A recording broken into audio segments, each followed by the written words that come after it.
نحمده ونصلي على رسوله الكريم أما بعد فأعوذ بالله من الشيطان الرجيم بسم الله الرحمن الرحيم هو الذي أرسل رسوله بالهدى ودين الحق ليظهره على الدين كله وكفى بالله شهيدا صدق الله العظيم.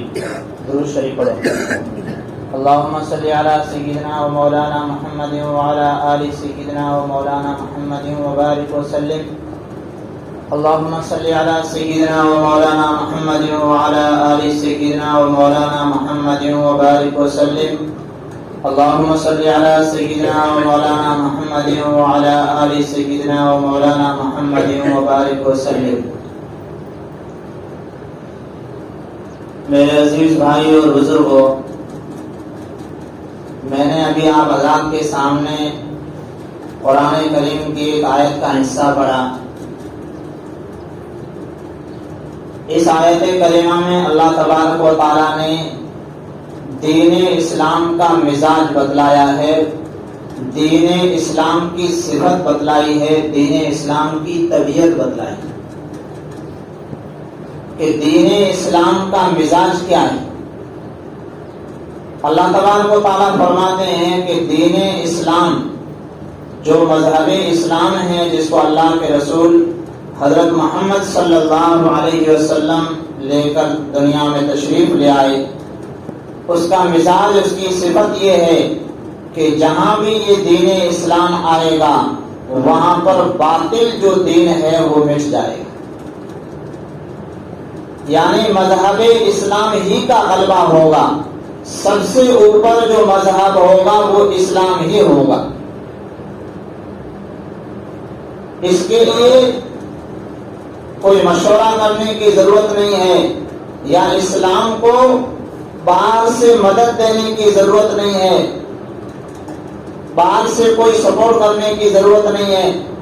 کبھی دین اسلام آ رہا ہے، اب مشورہ کر لو کیا کریں گے، یہ غالب ہو رہا ہے یا نہیں ہو رہا ہے، اس کو غالب کیسے کیا جائے گا. نہیں، اللہ تبارک و تعالیٰ نے دین اسلام کے اندر یہ خوبی رکھی ہے کہ خود بخود یہ غالب ہو جائے گا. جیسے مثال کے طور پر لائٹ ہے، روشنی میں اللہ تبارک و تعالیٰ نے یہ صفت رکھی ہے، یہ خوبی رکھی ہے کہ جہاں بھی روشنی آئے گی، جہاں بھی لائٹ آئے گی، وہاں پر اندھیرا خود بخود ختم ہو جائے گا.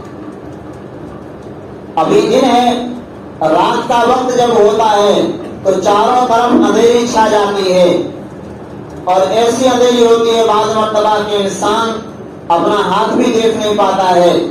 مگر وہاں پر جیسے ہی وہ بلب کو شروع کرے گا، لٹو کو شروع کرے گا، خود بخود اجالا ہو جائے گا. اب باہر سے جو ہے آپ کو اس لائٹ کی، اس روشنی کی مدد کرنے کی ضرورت نہیں ہے. کبھی مشورہ کرو، اب لائٹ آ رہی ہے اور اندھیرے سے جو ہے درخواست کرو کہ بھئی تو چلا جا، اب روشنی آ رہی. نہیں، جیسے ہی روشنی آئے گی اندھیرے کو خود بخود بھاگنا پڑے گا. اسی طریقے سے جب دین حق آئے گا تو باطل جو دین ہے وہ خود بخود چلا جائے گا. یہی طریقہ ہے کہ جب اس ایمان والے کے دل میں ایمان کی روشنی آئے گی، ایمان کا اجالا آئے گا، تو اندھیرا خود بخود ختم ہو جائے گا. آج ہمارے دلوں میں ایمان کی روشنی کامل نہیں ہے، مذہب کی روشنی اجالا برابر نہیں ہے، جس کا نتیجہ یہ ہے کہ آج ہم اندھیریوں میں بھٹک رہے ہیں، ہمیں راستہ نہیں مل رہا.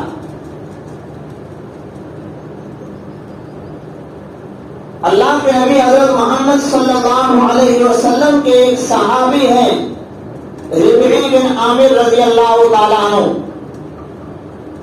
انہوں نے اس بات کا ذکر کیا ہے کہ حضرت عمر رضی اللہ تعالیٰ عنہ کے دور خلافت میں جب حضرت عمر رضی اللہ تعالیٰ عنہ امیر المومنین تھے تو اس وقت حضرت عمر رضی اللہ تعالیٰ عنہ نے اسلام کے نمائندے دوسری حکومتوں کے پاس بھیجے کہ تم دین اسلام کو قبول کر لو، اللہ رب العزت تمہیں عزتیں عطا کرے گا۔ تو حضرت ربعی بن عامر رضی اللہ تعالیٰ عنہ کو رستم کے پاس بھیجا گیا جو ایران کا بادشاہ تھا۔ تو وہاں پر جب یہ صحابی رسول جب پہنچے تو رستم نے یہ سمجھا کہ یہ لوگ اس لیے آئے ہیں کہ ان کے پاس پیسے ہیں نہیں، یہ غریب لوگ ہیں، اب یہ بار بار جو ہے آ رہے ہیں لڑائی کے ارادے سے کہ بھئی ہم جو ہے لڑائی کے ارادے سے آئیں گے، اگر کچھ پیسے اگر مل جائیں گے تو ہم جو ہے معاملے کو ختم کر کے چلے جائیں گے۔ تو رستم کے دل میں یہ تھا کہ یہ لوگ پیسوں کے لیے ایسا کر رہے ہیں۔ تو رستم نے پوچھا ربعی بن عامر رضی اللہ تعالیٰ عنہ سے کہ بھئی تمہارے آنے کا مقصد کیا ہے اور تم کو کس نے بھیجا ہے، تم کیوں آئے ہو؟ تو ربعی بن عامر رضی اللہ تعالیٰ عنہ فرماتے ہیں رستم سے کہ پہلے تو اپنے دماغ میں اس بات کو بیٹھا لے کہ ہم پیسوں کے چکر میں نہیں آئے، ہمارے یہاں آنے کا جو مقصد ہے وہ تم سے پیسے لینا نہیں ہے، بلکہ ہم اس لیے آئے ہیں کہ لِنُخْرِجَ النَّاسَ مِنَ الظُّلُمَاتِ إِلَى النُّورِ کہ ہم لوگوں کو اندھیروں سے نکال کر روشنی میں لے آئیں۔ تو رستم یہ سمجھ رہا تھا کہ یہ پیسوں کے لیے آئے ہوں گے، جیسے آج کے زمانے کے اندر بہت سارے لوگ یہ سمجھتے ہیں کہ بھئی مدرسوں میں پڑھانے والے یا مسجدوں میں پڑھانے والے یہ لوگ کہاں جائیں گے، یہاں جو ہے مسجد چالو ہے، مدرسے جو مکتب چالو یہ کس جا سکتے، یہاں میں دھندو تھے انہیں اس لیے جو ہے تھوڑی تنخواہوں پر بیٹھے رہتے ہیں۔ اس لیے کہ اسلام کی تعریف ہمارے سامنے نہیں ہے کہ یہ جو علماء کرام ہوتے ہیں جو مدارس میں پڑھانے والے، مساجد میں پڑھانے والے، یہ صحابہ کے پیروکار ہیں، حضرت ربعی بن عامر رضی اللہ تعالیٰ عنہ کے نقش قدم پر چلنے والے لوگ ہیں۔ پیسہ مقصود نہیں ہوتا ہے، اگر پیسہ مقصود ہوتا تو جس طریقے سے تم کمانا جانتے ہو اسی طریقے سے علماء بھی تو کمانا جانتے ہیں، کیا نہیں جانتے؟ کھیت و کام کرنا بھی جانتے ہیں، سارا کام۔ ایک آدمی جو پڑھا لکھا نہیں ہے، جاہل ہے، اگر وہ دنیا کا کاروبار اگر اچھی طریقے سے کر سکتا ہے تو کیا پڑھا لکھا نہیں کر پائے گا؟ ایک انجان آدمی اگر وہ منزل تک اپنے گھر تک پہنچ جاتا ہے تو کیا جو جانکار ہے وہ اپنے منزل تک نہیں پہنچے گا؟ اس لیے یہ جو خیال ہے یہ ہمیں نکال لینا چاہیے۔ تو ربعی بن عامر رضی اللہ تعالیٰ عنہ نے فرمایا کہ پیسوں کے چکر میں نہیں آئے ہیں، یہ دماغ سے دل سے نکال دینا یہ بات۔ تو رستم کہتا ہے کہ تمہیں بھیجا کس نے؟ تو ربعی بن عامر رضی اللہ تعالیٰ عنہ فرماتے ہیں کہ اللہ ابتعثنا، کہ ہمیں حضرت عمر رضی اللہ تعالیٰ عنہ نے نہیں بھیجا ہے بلکہ اللہ رب العزت نے بھیجا ہے۔ کس نے بھیجا ہے؟ اللہ رب العزت نے۔ اور کیوں بھیجا ہے؟ اس لیے کہ لِنُخْرِجَ النَّاسَ مِنَ الظُّلُمَاتِ إِلَى النُّورِ کہ ہم لوگوں کو اندھیروں سے نکال کر اور اجالے میں لے کر آئیں، روشنی میں لے کر آئیں۔ وَمِن جَوْرِ الْأَدْيَانِ إِلَى عَدْلِ الْإِسْلَامِ کہ یہ جو باطل دین ہیں ان میں انصاف نہیں ہے، برابری نہیں ہے۔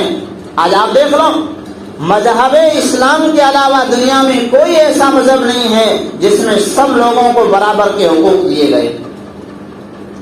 جیسے حج بیت اللہ کے لیے جب حاجی جاتا ہے تو وہاں پر ایک ہی صف میں مالدار بھی کھڑا ہے اور ایک ہی صف میں غریب بھی کھڑا ہے، ایک ہی صف میں بادشاہ بھی کھڑا ہے اور ایک صف میں جو ہے کمزور سے کمزور آدمی کھڑا۔ ابھی ہم سب نماز ادا کرنے کے لیے یہاں پر آئے ہیں تو گاؤں کا جو وڈیرا ہے وہ بھی وہیں کھڑا ہوگا اور جو کمزور سے کمزور آدمی ہے وہ بھی وہیں کھڑا ہوگا۔ ایک ہی صف میں کھڑے ہو گئے محمود اور قیاس، نہ کوئی بندہ رہا نہ کوئی بندہ نواز۔ تو حضرت ربعی بن عامر رضی اللہ تعالیٰ عنہ فرماتے ہیں کہ من جور الادیان الی عدل الاسلام، کہ یہ جتنے بھی باطل دین ہیں ان میں نا انصافی ہے، ان میں ظلم ہوتا ہے۔ اسلامی ایک ایسا مذہب ہے جس میں انصاف ہے۔ لوگوں کو ہم اسلام کی طرف لانے کے لیے آئے ہیں تاکہ لوگوں کو ظلم سے نکال کر اور انصاف کے راستے پر لے آئیں۔ اور پھر آگے فرمایا کہ وَمِنْ عِبَادَةِ الْعِبَادِ إِلَىٰ عِبَادَةِ اللَّهِ وَحْدَهُ، کہ لوگوں کو بتوں کی پوجا سے نکال کر، لوگوں کی پوجا پاٹ سے نکال کر ایک اللہ کے سامنے جھکنے والا بن جائے، اس راستے پر چلانے کے لیے ہم آئے۔ اس لیے کہ اس زمانے میں لوگ اور آج کے زمانے میں بھی بہت سارے لوگ کہ جو لوگ قبروں کے سامنے جا کر جو ہے اپنے سروں کو جو ہے ٹیکتے ہیں اور اپنی ضرورتیں مانگتے ہیں، حالانکہ ان کے پاس کیا رکھا ہے؟ ضرورتوں کو پورا کرنے والا وہ اللہ رب العزت ہے جس نے یہ دنیا کا سارا نقشہ بنایا ہے۔ تو حضرت ربیع بن عامر رضی اللہ تعالیٰ عنہ فرماتے ہیں کہ لوگوں کو لوگوں کی پوجا سے نکال کر، بتوں کی پوجا سے نکال کر ایک اللہ کی عبادت کی طرف جو ہے نکال کر لے جائیں، اس لیے ہم یہاں پر آئے۔ اور پھر آگے فرمایا کہ وَمِنْ زَيْغِ الدُّنْيَا إِلَىٰ سَعْتِهَا، کہ دنیا کی تنگیوں سے نکال کر اور دنیا کی وسعت اور کشادگی کی طرف ہم لوگوں کو لے جائیں۔ میرے عزیز بھائیو، دین اسلام میں دنیا کے اعتبار سے تنگی نہیں ہے۔ اسلام جو ہے لوگوں کو جکڑتا نہیں ہے کہ آپ 24 گھنٹے جو ہے مسجد میں بیٹھ جائیں، نہیں۔ قرآن کریم میں اللہ تعالیٰ نے کیا فرمایا؟ یا ایھا الذین آمنوا اذا نودی للصلاۃ من یوم الجمعۃ فاسعوا الی ذکر اللہ، کہ ایمان والو جب جمعہ کی پہلی اذان لگ جائے تو تم جمعہ کی تیاری کے لیے نکل پڑو۔ وذروا البیع، اگر تم کاروبار کر رہے ہو تو چھوڑ دو۔ اور آگے فرمایا فاذا قضیت الصلاۃ فانتشروا فی الارض، کہ جب نماز مکمل پڑھ لو تو جاؤ روزی جا کر تلاش کرو، اللہ کے فضل کو، روزی کو تلاش کرو۔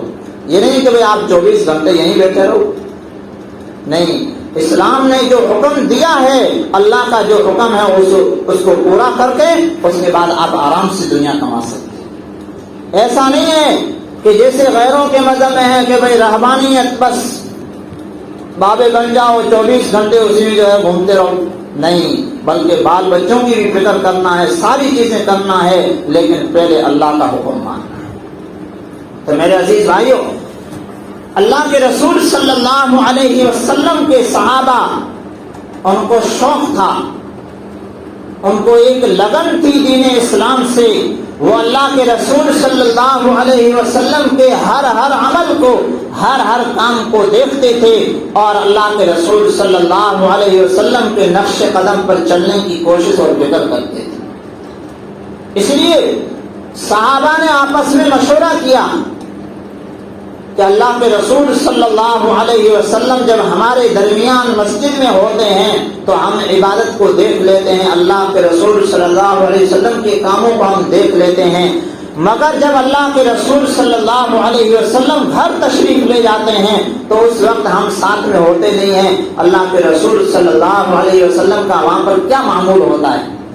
اس لیے صحابہ کرام نے حضرت عبداللہ ابن عباس رضی اللہ تعالیٰ عنہ، جو اللہ کے رسول صلی اللہ علیہ وسلم کے چچا زاد بھائی، اس وقت چھوٹے تھے، ان سے فرمایا کہ تم اللہ کے رسول صلی اللہ علیہ وسلم کے گھر چلے جاؤ اور شام کو جا کر سو جانا بھائی۔ اور صرف سونا نہیں ہے، بلکہ اللہ کے رسول صلی اللہ علیہ وسلم جب تہجد کے لیے اٹھیں گے تو اس وقت اللہ کے رسول صلی اللہ علیہ وسلم کے عمل کو دیکھنا، کام کو دیکھنا، اور اللہ کے رسول صلی اللہ علیہ وسلم کیا دعا کرتے ہیں وہ بھی یاد رکھیں۔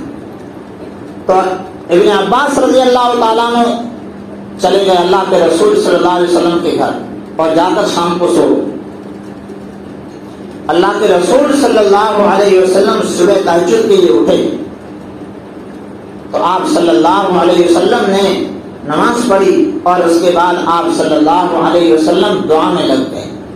حضرت عبداللہ ابن عباس رضی اللہ تعالیٰ عنہ فرماتے ہیں کہ اللہ کے رسول صلی اللہ علیہ وسلم نے لمبی چوڑی دعا کی ہے اور فرمائے جا رہے ہیں کہ یا اللہ میری آنکھوں کو نور اور روشنی عطا فرما دے، یا اللہ میرے کانوں کو نور اور روشنی عطا فرما دے، یا اللہ میرے ہاتھوں کو روشنی عطا فرما دے، یا اللہ میرے پاؤں کو روشنی عطا فرما دے، یا اللہ میرے دل اور دماغ کو روشنی عطا فرما دے۔ اور آخر میں اللہ کے رسول صلی اللہ علیہ وسلم کہا فرماتے ہیں کہ اللہم اجعلنی نورا، کہ یا اللہ مجھے پورا کا پورا جو ہے نور یعنی روشنی بنا دے۔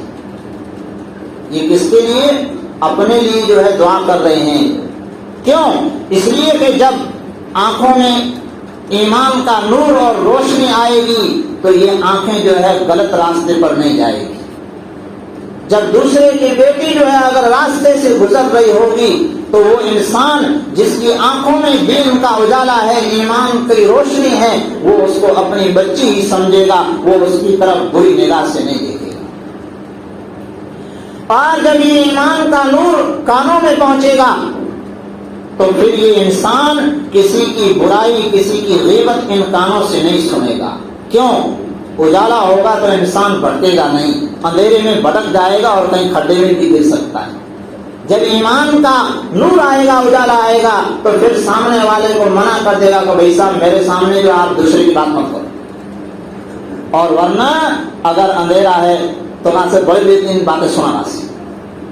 ہاں، اس لیے اللہ کے رسول صلی اللہ علیہ وسلم آگے فرما رہے ہیں کہ یا اللہ میرے ہاتھوں کو نور عطا فرما دے، روشنی عطا فرما دے، کہ جب ان ہاتھوں میں ایمان کا نور آئے گا تو پھر یہ ہاتھ جو ہے ظالم نہیں بنے گا، یہ کسی کی مدد کرنے والا ضرور بنے گا، لیکن کسی غریب کا یا کسی جو ہے ناانصاف، کسی غریب کا، کسی کمزور کا یا یتیم کا لقمہ چھیننے والا یہ ہاتھ نہیں بنے گا۔ اور اگر ان پاؤں میں جو ہے دین کا اجالا آئے گا، روشنی آئے گی، تو یہ پاؤں جو ہے غلط راستے پر نہیں چلیں گے۔ اللہ کے رسول صلی اللہ علیہ وسلم یہ اپنے لیے دعا فرما رہے ہیں، اور آج ہم جو ہے اپنے آپ کو تو بھول ہی گئے۔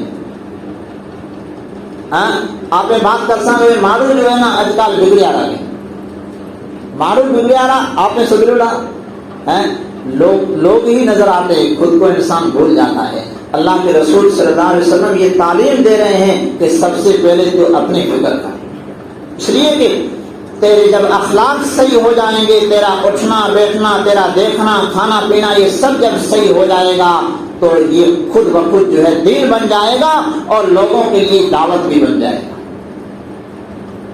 حضرت پیر سید طلحہ صاحب فرماتے ہیں کہ ان کے دوست تھے، تو دوست کہنے لگے کہ ایک غیر مسلم جو ہے مجھ سے کہنے لگا کہ بھئی آپ مسلمان ہیں؟ تو وہ کہنے لگے ہاں میں مسلمان ہوں۔ تو وہ غیر مسلم ایک ہندو کہتا ہے کہ آپ کے اخلاق اور آپ کے معاملات تو مسلمانوں جیسے نہیں لگتے، یعنی آپ کے جو اخلاق ہے یہ ایمان والے کے اخلاق نہیں ہے، اور آپ کا جو لین دین ہے یہ جو ہے ایمان والے کا نہیں ہے۔ غیر جو ہے ہماری طرف ایمان کی طرف کیوں آئیں گے؟ جب خود ہم بگڑ چکے ہیں تو لوگ تو دیکھتے ہیں کہ یہ خود جو ہے ایمان والا بگڑا ہوا ہے تو اس دین میں کیا رکھا، تو لوگوں کے لیے ہم جو ہے رکاوٹ بنے ہوئے ہیں۔ حضرت فرماتے ہیں کہ ایک مرید کہنے لگا کہ حضرت آپ جو ہے دعا کر دیجئے کہ میرا بیٹا نیک بن جائے، بچے کے لیے وہ دعا کرا رہا ہے۔ تو حضرت نے فرمایا کہ پہلے میں یہ دعا کرتا ہوں کہ اس بچے کا باپ جو ہے نیک بن جائے۔ جب باپ نیک بنے گا، جب ماں نیک بنے گی تو اولاد بھی نیک بنے گی۔ باپ جو ہے 8 بجے تک سویا ہوا ہے، فجر کی اذان جو ہے لگ چکی ہے اور صبح کا سورج نکل کر اس کی شعاعیں آنکھوں پر پڑ رہی ہے، اور بیٹے سے کہہ رہا ہے کہ بیٹا تو نے نماز کیوں نہیں پڑھی؟ خود سویا ہوا ہے اور بچے کو جو ہے نمازی دیکھنا چاہتا ہے، نہیں ہو سکتا ہے۔ پہلے یہ نور اور یہ روشنی جب اپنے اندر آئے گی تو پھر یہ اجالا جو ہے دوسری طرف بھی جائے گا۔ آج یہ ہمارا ایمان اتنا کمزور ہو گیا ہے کہ یہ اجالا بالکل جو ہے ڈم ہو گیا ہے۔ جب صحابہ کرام ملک شام جب فتح ہوا، ملک شام جب فتح ہوا تو وہاں پر کچھ مسلمان جا کر آباد ہو گئے، صحابہ کرام وہاں پر آباد ہو گئے، تو ان کا طور طریقہ، ان کا لینا دینا اتنا بہترین تھا کہ لوگ جو ہے ہمیشہ ان کو دیکھا کرتے تھے۔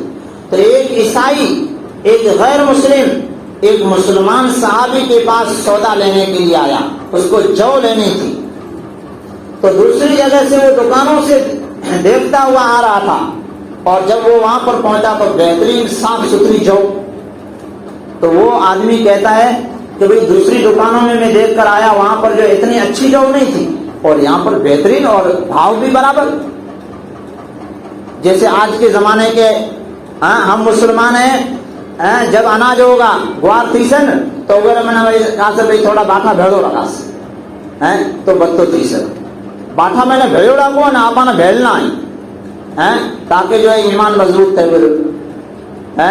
اسی طریقے سے گاہ جو ہے دودھ رہتی ہوئے میں نا پانی جو ہے بھیڑو کو تو ہے، لیکن گراہک نہ دینا ہے تو وہ ٹائم میں میری کہا سے بھائی تھوڑا سا جو ہے پانی نہ بھیڑو کرو، پانی جو ایک جگہ لگی ہے، ارے بھائی یہ دودھ جو ہے پتلا آ رہا ہے تو بھائی گاؤں میں جو ہے دودھ پتلو اچھا ہے، یا پچھلے جو ہے گاہ پانی میں بیچے آئیے، یہ وجہ سے جو ہے دودھ بھی پانی جڑتے ہو۔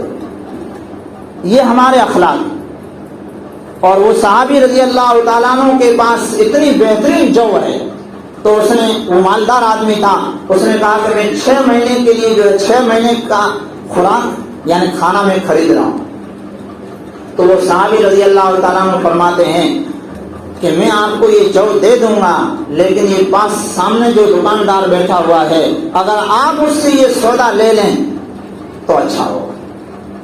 تو وہ عیسائی پہلے تو یہ سمجھا کہ بھئی وہ ان کا بھائی ہوگا یا بیٹا ہوگا یا رشتہ دار ہوگا، پھر اس نے پلٹ کر پوچھا کہ بھئی وہ تمہارے کیا لگتے ہیں؟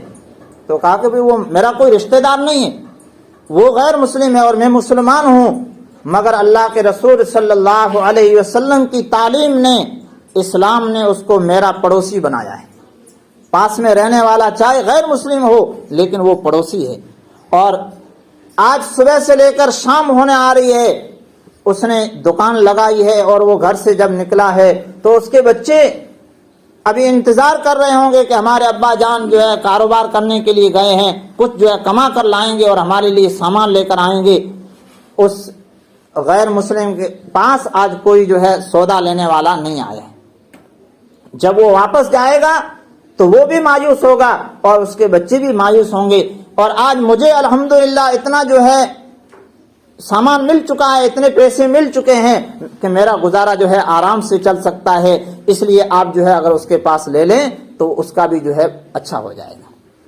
خیر، وہ غیر مسلم جو ہے گیا، وہاں سے سودا لیا، اور واپس جب سودا لینے کے بعد آیا تو وہ کہتا ہے کہ جو مذہب اسلام تم نے اپنے دل میں بسایا ہے، یہ مذہب اسلام ہمیں بھی دے دیجیے، کیوں؟ تمہارے یہ اخلاق بتاتے ہیں کہ یہ کتنا جو ہے اچھا مذہب ہے۔ میرے عزیز بھائیوں، جب ایمان کا اجالا، روشنی آئے گی تو پھر اندھیرا خود بخود ختم ہو جائے گا۔ آج ہماری یہ زندگیاں اندھیروں میں کیوں گزر رہی ہے؟ اس لیے کہ ایمان کا نور نہیں ہے، اور ہم رسم و رواج میں اتنے جو ہے پڑ چکے ہیں کہ ہمیں دین اسلام تک یاد نہیں آتا۔ ابھی دیکھیے آپ، جب حاجی جاتے ہیں یا واپس آتے ہیں تو کتنا جو ہے ڈھول دھماکہ ہوتا ہے، اگرچہ جو ہے ڈھول نہ بجاتے ہوں لیکن کتنی ساری بھیڑ ہوتی ہے۔ یہ کیا ہے؟ کیا اسلامی طریقہ ہے؟ نہیں، بلکہ یہ ایک رسم و رواج ہے، سنت طریقے سے ہٹ کر یہ عمل ہے۔ اما عائشہ رضی اللہ تعالیٰ عنہ فرماتی ہیں کہ جس نے رسم و رواج پر نہ چل کر اللہ کو راضی کرنے کے لیے اس نے اسلام پر جو ہے اپنے آپ کو چلایا، رسم و رواج کی کوئی پرواہ نہیں کی، تو ایک وقت وہ آئے گا جو اس رسم و رواج کی وجہ سے لوگ ناراض ہو گئے تھے، اللہ تبارک و تعالیٰ ان لوگوں کو اس سے راضی کر دیں۔ اور فرمایا کہ جس نے اللہ کو ناراض کر کے اپنے رشتہ داروں کو خوش کر دیا رسم و رواج پر چل کر، تو اما عائشہ رضی اللہ عنہا فرماتی ہے کہ ایک وقت وہ آئے گا کہ اللہ تبارک و تعالیٰ اپنے رشتہ داروں کے دلوں میں اس کی نفرت ڈال دے۔ ہاں، تو ہم جو ہے رسم و رواج پر ہاں اب کوئی ضروری نہیں ہے کبھی سب جو ہے بھاگے جا رہے ہیں گاڑیاں لے کر، کیوں؟ کبھی وہ کہاں سے کبھی فلانا جو آئی فلانا آئی، دیکھیے دین سے ہٹ چکے۔ ہاں سنت طریقہ یہ ہے کہ جب حاجی جو ہے پہنچ جائے تو ہم ان سے ملاقات کریں۔ حضرت عمر رضی اللہ تعالیٰ عنہ کا فرمان ہے، حضرت عمر رضی اللہ تعالیٰ عنہ سے منقول ہے کہ 20 ربیع الاول تک حاجی کی دعا جو ہے ہر ایک کے حق میں قبول ہوتی ہے۔ تو جب ہم حاجی سے ملاقات کریں تو سب سے پہلے مغفرت کی اس سے جو ہے دعا کرائیں کہ آپ جو ہے ہمارے لیے دعا کر دیجئے کہ اللہ تعالیٰ ہمارے گناہوں کو معاف کر دے۔ یہ تو بات جو ہے یاد نہیں آئے گی، دعا کی درخواست نہیں کریں گے اور یہ بھی درخواست نہیں کریں گے کہ آپ جو ہے ہمارے لیے دعا کر دیجئے کہ اللہ تبارک و تعالیٰ ہمیں بھی حج بیت اللہ نصیب فرمائے، یہ بھی دعا نہیں کریں۔ بس سارا جو ہے سسٹم رسم و رواج کا چل رہا ہے۔ میرے عزیز بھائیو، یہ رسم و رواج کب ختم ہوگا؟ جب ایمان کی روشنی اس دل میں آئے گی، جب دیکھیے بلب لائٹ جو ہے زیادہ پاور والی ہوگی تو پھر وہ مسجد کو نہیں بلکہ صحن کو نہیں بلکہ آگے جو میدان ہے اس کو بھی روشن کر دے گی، اور اگر 0 وولٹیج کا اگر لٹو ہے تو وہ صرف جو ہے تھوڑا سا اجالا کر پائے گا۔ تو یہ ہمارا جو دل ہے اس میں ایمان کا جو بلب ہے وہ بالکل 0 ہو چکا ہے، جس کی وجہ سے جو ہے اندھیرا چھایا ہوا ہے۔